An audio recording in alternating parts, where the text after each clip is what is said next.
નમસ્કાર મિત્રો, Gujarat division news પર સમાચાર મળી રહ્યા છે। દાહોદ સબ જેલમાં સ્થાનિક પરંપરા મુજબ ધૂળેટીની ઉજવણી કરવામાં આવી। દાહોદ સબ જેલમાં ધૂળેટીના તહેવાર નિમિત્તે દાહોદના ધારાસભ્ય કનૈયાલાલ કિશોરીના ઉપસ્થિતિમાં સ્થાનિક પરંપરા મુજબ કેસુડાના ફૂલોનો કલરમાં અન્ય પ્રાકૃતિક કલર મેળવીને ધૂળેટીની ઉજવણી કરવામાં આવી હતી।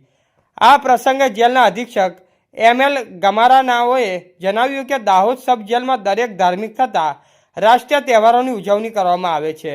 આજ રોજ ધૂળેટીના તહેવાર હોય, કેદીઓ આ તહેવારની ઉજવણીથી બાકાત ન રહે તે માટે પ્રાકૃતિક રંગો જેલમાં બંદીઓને દ્વારા તૈયારી કરવામાં ધારાસભ્યની હાજરીમાં ઉજવણી કરવામાં આવી।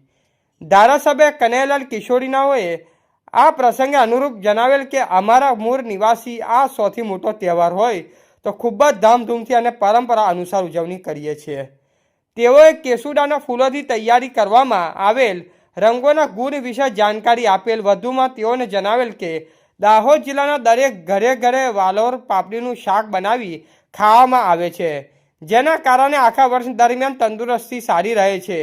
આજ રોજ જેલની અંદર ખોરાકની ચકાસણી કરતા વાલોર પાપડીનું શાક બંદીવાનો માટે બનાવવામાં આવ્યું। કેદીઓને જેલ પ્રશાસન તરફથી આપવામાં આવતો ખોરાક જોઈ સંતોષ વ્યક્ત કર્યું। તેઓને જેલમાં મુસ્લિમ બંદીઓને પણ પવિત્ર રમજાન માસની શુભેચ્છા પાઠવી હતી। આ રમજાન માસમાં રોજા કરતા મુસ્લિમ બંદીઓને આપવામાં આવતી સવલતની જાણકારી મેળવી હતી। બંદીઓને તથા સ્ટાફ કર્મચારીઓ ધારાસભ્યોની સાથે આદિવાસી પરંપરા મુજબ ટીમલીના તાળે નૃત્ય કરેલ અને કેસુડાની કલરથી ધૂળેટીની ઉજવણી કરેલ હતી। રિપોર્ટર વિપુલ કુમાર બારિયા, પીપલોદ। સમાચાર જોવા માટે ગુજરાત ડિવિઝન ન્યૂઝ ચેનલને like, share, subscribe, bell icon press button દબાવવાનું ના ભૂલશો। ધન્યવાદ।